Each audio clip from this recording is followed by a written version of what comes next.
Are you feeling discouraged with your drawings? Do your marks seem scratchy or heavy-handed and lacking the finesse you want?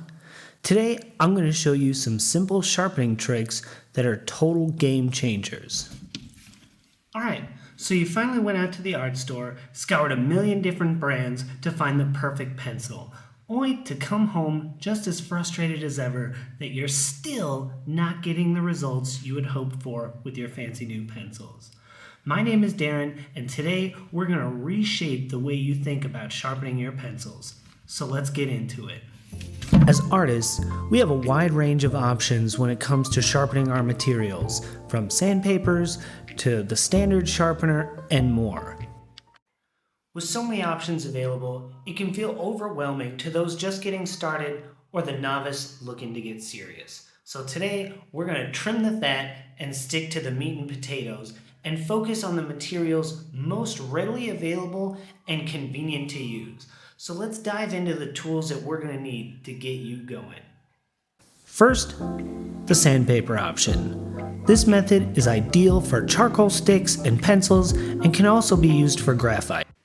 Coming in all shapes and sizes, here I've got the one that you typically find in kits and at hobby stores. It's essentially a stack of sandpaper sheets stapled to a little handle about 2 fingers wide. Then over here I've got my trusty pad from Nitram that's about the size of a hairbrush. I do a lot of charcoal studies and I find that I reach for the Nitram paddle here instinctively. Its larger surface area and bigger handle make it much easier to hold. Since I do a lot of fully rendered charcoal drawings, I want to save the excess charcoal powder for future use. I like to store mine in this little jar here for when I need it. There are lots of methods for collecting the excess dust. You could sand over a piece of paper and fold it hot dog style, as we used to say in kindergarten. You could even use an actual funnel to collect the dust. Maintaining a rolling motion with our fingers all the while, we're going for a bullet shape and want the end to be slightly beveled as opposed to a spear shape. This bullet shape will produce softer and cleaner gradients. Next, we've got your standard, beginner-friendly, ready-from-the-box, ordinary sharpener. We've all seen them and used them. Let's face it, they're small, convenient, and practical for on-the-go situations.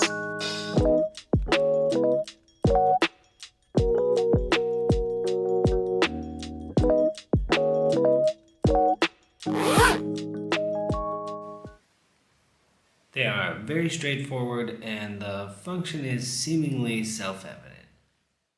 But we'll run through it right quick. Insert the pencil into the open end. Lightly grip the pencil from the end and rotate the pencil against the internal blade in a singular direction. That being said, the results these sharpeners produce are more ideal for a writing utensil than a drawing tool, and are useless for other drawing materials like charcoal sticks and pencils that we demonstrated earlier. So where does that leave us? Let's take a step back. When I was a kid, I was involved in a variety of sports. Typically, during training, coaches would provide feedback for improvement. I would make such a conscious effort to follow through with their advice, feeling like the changes I was making were monumental. However, we would video ourselves during practice, and more often than not, the tape would reveal little to no actual changes had occurred, even though it felt like I was trying so hard to make the changes recommended. This seemingly endless cycle of trial and error is much like the roller coaster we artists experience on our path to mastery. The plateaus can be long and often discouraging, but just like those times out on the ice, it's an essential part and ultimately something that we need to overcome to level up our skills. So what can we do to go beyond the basics? What if there was a way that we could transform our pencil into a precision drawing powerhouse and go beyond the regular basics of where the standard sharpener can take us? Enter the box cutter. The box cutter is the ultimate tool in my pencil sharpening arsenal. Its size and shape make it much easier to wield compared to a razor blade and allows me total control when sharpening my pencil.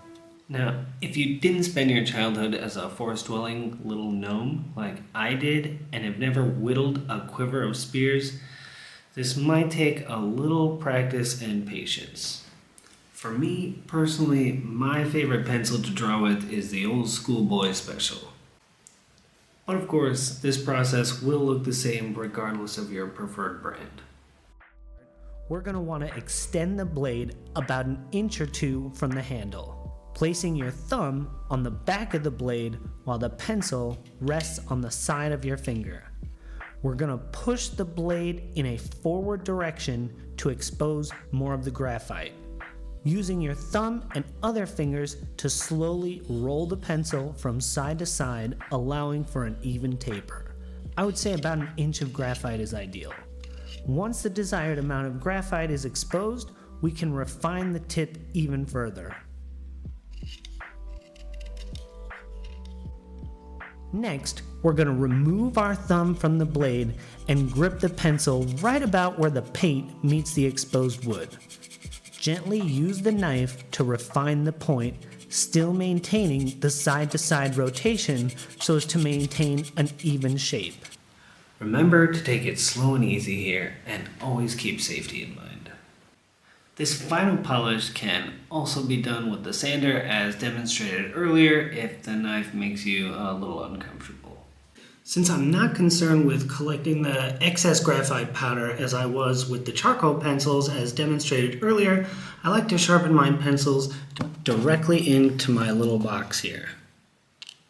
Side gnome note, these shavings make an excellent fire starter for camping. Initially, this might result in some broken tips and equally broken hearts, but don't despair.